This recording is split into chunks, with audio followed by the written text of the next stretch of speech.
Ja sam put, istina i život. Niko ne dolazi ka Ocu osim kroz mene. Ja sam svetlost sveta. Koji ide za mnom neće hodati u tami, nego će imati svetlost života.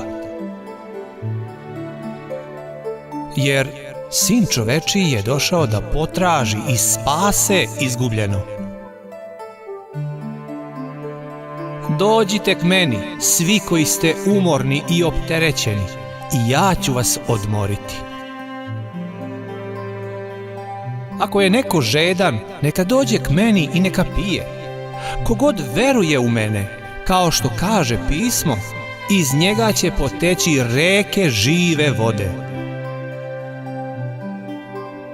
Evo stojim na vratima i kucam. Ako neko čuje moj glas i otvori vrata, ući ću k njemu i ješću s njim i on sa mnom. Jer Bog je toliko voleo svet da je dao svog jedinorođenog Sina, da niko ko u njega veruje ne propadne, nego da ima večni život.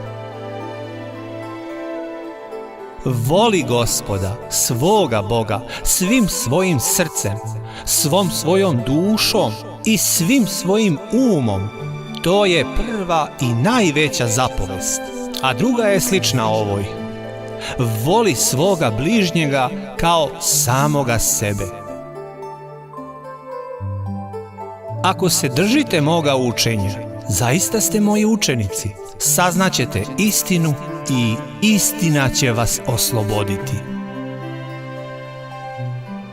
Moje ovce slušaju moj glas i ja ih poznajem i one idu za mnom. Ja im dajem večni život i one neće propasti doveka, niti će ih ko ugrabiti iz moje ruke.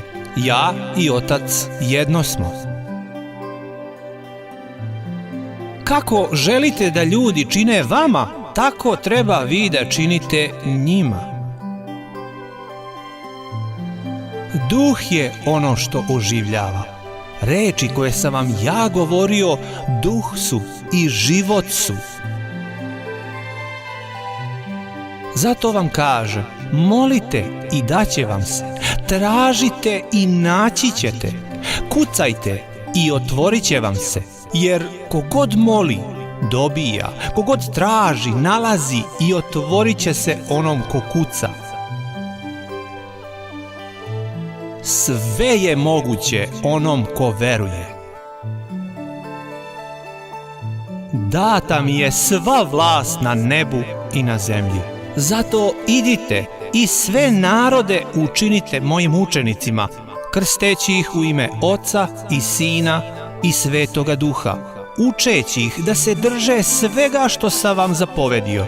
I evo, ja sam s vama svakog dana sve do kraja sveta. I pustite decu da dolaze k meni i ne sprečavajte ih, jer takvima pripada Božje carstvo.